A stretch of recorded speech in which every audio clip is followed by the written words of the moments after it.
rendez compte à l'époque que vous êtes alcoolique? Non, absolument pas. Absolument pas.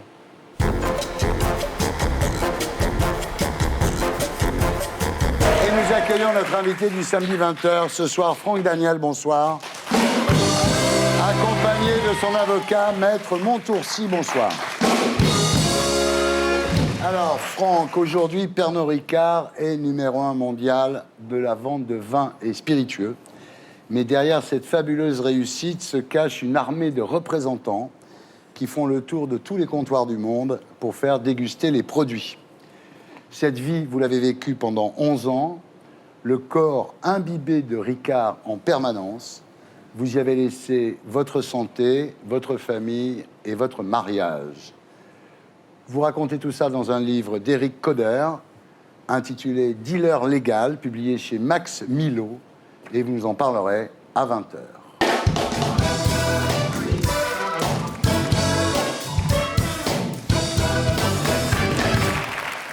Franck Daniel, rebonsoir. Vous êtes le héros d'un livre d'Éric Coder, publié chez Max Milo, intitulé « Dealer légal », où vous racontez vos 11 ans passés chez Ricard à faire boire des coups, c'était votre boulot. Et ça vous a coûté votre santé, votre famille et votre mariage.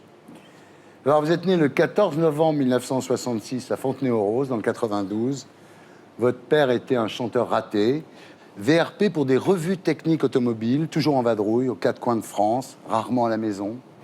Et votre mère, elle élevait le mieux possible ses 3 garçons dans une HLM, sans trop compter sur l'argent du père. Elle en pleurait souvent, votre mère, de ça, non? Comme toute mère qui essaye d'élever ses enfants avec rien. Ouais. Donc c'est vrai que c'était dur, mais ça nous a appris à avoir certaines valeurs. Ouais. C'est pour cela qu'à 14 ans, vous décidez de travailler, ce qui vous oblige à falsifier votre carte d'identité, parce qu'il faut avoir 16 ans.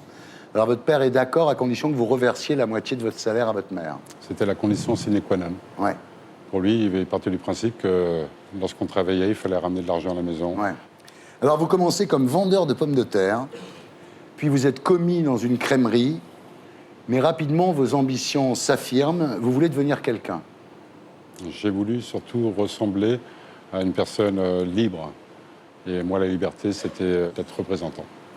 Alors après un CAP de commercial et un BEP de vendeur, vous trouvez un job dans une boutique du Sentier, et là vous découvrez les rudiments du métier de vendeur. C'est-à-dire quand un mec vous achète un costume, vous lui donnez une cravate, une ceinture, enfin, vous comprenez comment ça marche, quoi. Savoir donner pour vendre plus. Voilà. Un bon client, c'est un client qui revient. Qui revient avec le sourire. Voilà.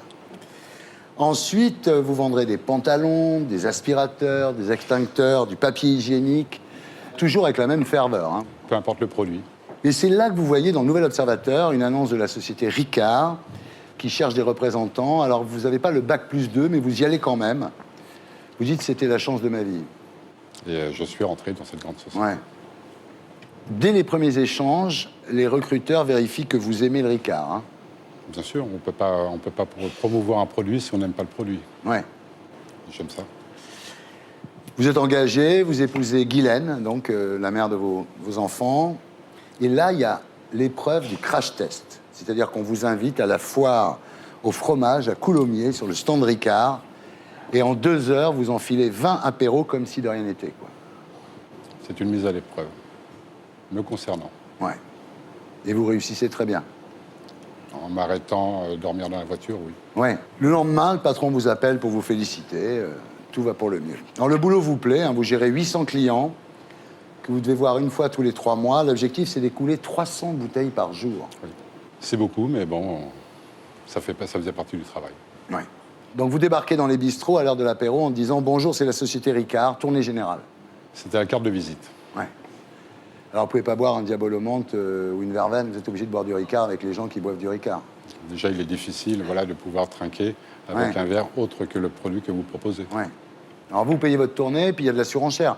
Le patron paye la sienne. À partir du moment où on crée une convivialité, donc on oblige déjà une personne à rentrer dans notre jeu, et après, automatiquement, la personne veut nous rendre l'appareil. Donc on ne peut pas refuser.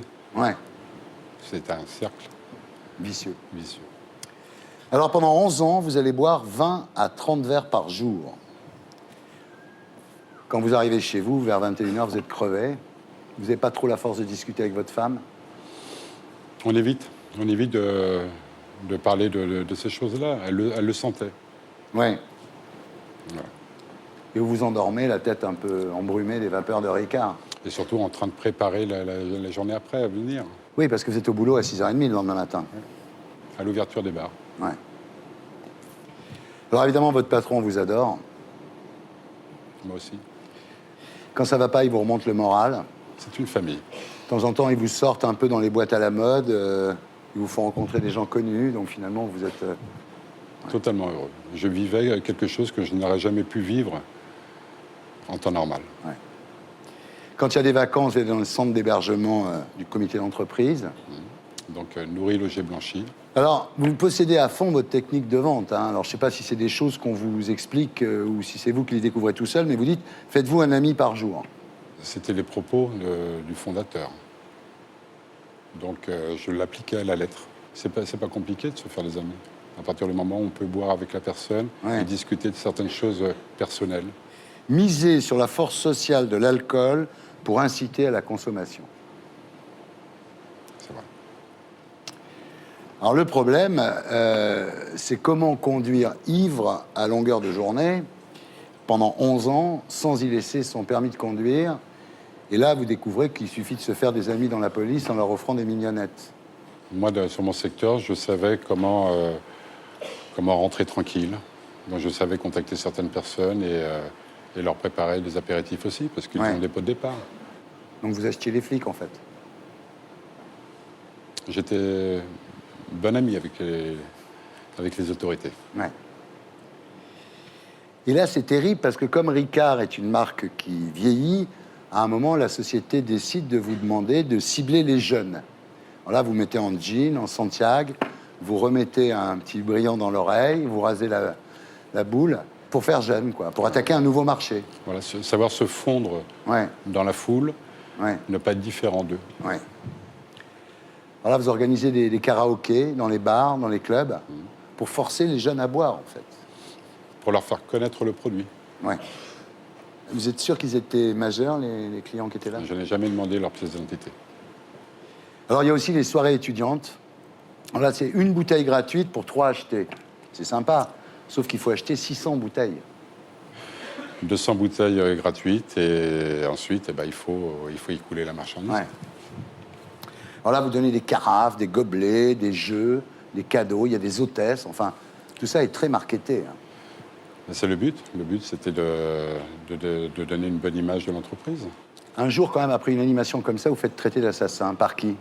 C'est un monsieur que je ne connaissais pas. Je n'ai pas demandé à le connaître plus. Je suis rentré dans ma voiture, Ouais. tout simplement. Ça vous a fait réfléchir? Absolument pas. Je n'étais pas un assassin, j'étais un homme pour amener du plaisir. Moi, je ne voyais pas le mal. Ouais. Alors voilà, désormais, vous êtes chargé à longueur de journée, vous êtes imbibé par le Ricard, hein. Vous sentez le Ricard, vos draps sentent le Ricard. Vous baignez là-dedans, c'est le cas de le dire. Je voyais pas le danger. Ouais. Absolument pas. Alors un jour, votre femme, quand même, finit par craquer. Elle fait une dépression très grave. Vous ne l'aviez pas senti venir, ça? Non. Pour sentir les choses venir, il faut être présent. Ouais, J'étais souvent absent du domicile conjugal. ouais. Alors à l'époque, c'est vrai que vous travaillez du lundi au vendredi, donc de 6h30 à 14h. Ensuite, faites une petite sieste. Dans la voiture. Et vous reprenez à 20h jusqu'à l'aube. Voilà. Et pour démarrer le matin, les jours où c'est un peu compliqué, à 6h30, vous faites un petit Ricard, quoi. Voilà, il fallait que je me donne la force. Ouais. Vous vous rendez compte à l'époque que vous êtes alcoolique? Non, absolument pas. Absolument pas.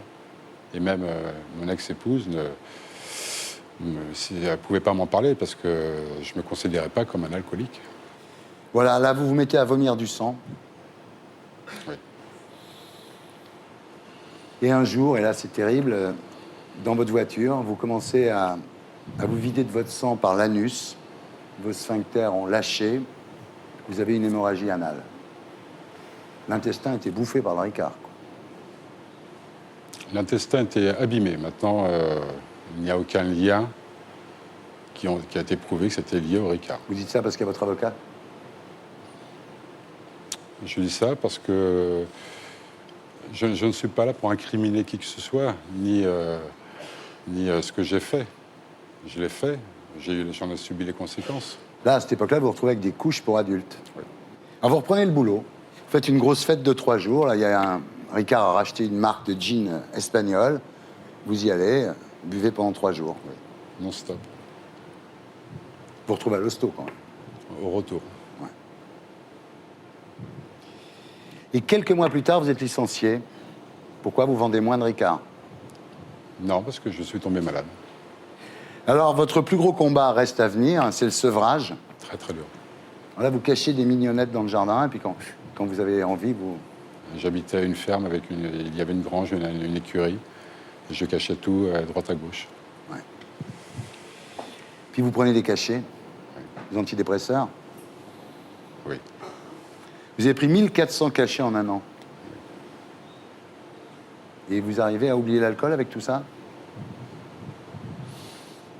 Non. Ça abrutit plus qu'autre chose, mais ça ne vous enlève pas l'envie. Un jour, vous essayez de vous suicider avec une boîte de Lexomil. Vous passez 2 jours dans le coma. Oui, c'est là que je me suis trompé. Au lieu de prendre justement de l'alcool avec l'exomil, j'ai pris de l'eau. Sinon, vous seriez mort, vous croyez? Si j'avais pris de l'alcool avec, oui, bien sûr. Alors là, à ce moment-là, votre femme, elle n'en peut plus, quoi. Elle prend les 2 mômes sous le bras et elle s'en va chez sa mère. Et j'accepte. Ouais. Et vous aussi, vous retournez chez votre mère. Par obligation. Retour à la case départ. C'est dur, ça. C'est dur, mais bon. C'était le prix à payer. Ouais. J'étais à la rue. J'avais plus rien. Donc, c'était, voilà, à m'a sauvé. Alors voilà, vous avez rencontré une autre femme. Oui, Vous habitez à Grasse. oui, Alors vos filles ne veulent plus vous voir. Il y en a même une qui a changé de nom. oui. Je peux pas les juger. Je peux pas les juger. Est-ce que moi-même, en tant que papa, j'ai eu le comportement idéal? Ouais. Est-ce que j'étais présent quand elles avaient besoin de moi? Ouais. Pour moi, je pensais simplement que pouvoir acheter ce que je pouvais pour ce qu'elles voulaient suffisait. Et en fin de compte, non. Un enfant a besoin aussi d'amour, de communication. C'est le cas de beaucoup de papas. Voilà. Alors, ce bouquin, Ricard a essayé de le faire interdire. Comment ça se fait qu'il ne soit pas interdit? Alors là, je pense que... Depuis que je connais M. Daniel, il y a eu 2 procès consécutifs à ce livre. La Société Ricard a perdu le premier procès devant le tribunal. La Société Ricard a fait appel. Elle a perdu en appel le second procès. La Société Ricard a formé un pourvoi en cassation actuellement. Et au-delà des antagonismes que nous pouvons avoir sur le fond, puisque je défends la liberté d'expression de M. Daniel, et la Société Ricard cherche à restreindre cette liberté d'expression, je tiens à saluer la dignité des débats qui ont eu lieu, puisque chacun a apporté des éléments de preuve. M. Daniel a apporté des attestations, des notes internes de la Société Ricard, qui ont jusqu'à présent, dans le cadre de ces 2 procès, permis au juge de considérer que M. Daniel était de bonne foi. J'ai l'impression de me voir, quand j'avais arrêté mon traitement alcoolique personnel, parce que j'étais allé assez loin dans le truc, avec des bourbons américains, etc. Mais très vite, j'ai dû m'arrêter, pareil, et on est brisé. On ressort de là, on est calciné, on a tous les nerfs à vif, et on est détruit. On est un mec détruit parce que l'alcool était notre fondement. Évidemment, on avait un coup dur, buvons un coup, il se passe un truc bien, rebuvons un autre coup, etc. Et quand on vous arrache ça, soudain, vous êtes une écorce de bonhomme. Vous ne savez plus trop ce que vous faites dans la société, surtout quand vous sortez et que vous entendez les gens boire et soudain le son monter comme un Boeing qui décolle et vous êtes là au sol à dire oui, qu'est-ce qui se passe et tout. C'est affreux et c'est vachement difficile. Quand on est... Moi-même, j'étais dans un métier où les gens rentraient dans mon bureau, ça surprenait personne qu'il y ait une bouteille de bourbon sur le bureau. Ah ouais, rédac chef de Roquefort, cool man, allons boire une bière. Effectivement, au bout de 10 ans, le corps, mon corps, pareil, a dit, nous, faut qu'on arrête là, l'expérience est terminée. Quoi. Il y a combien de temps que vous n'avez pas bu, Philippe? 11 ans. Mais pas une goutte. Très bien. Merci de votre témoignage, dans tous les cas. Et pour être sûr de ne rien rater de Inarditube, abonnez-vous et mettez un pouce bleu.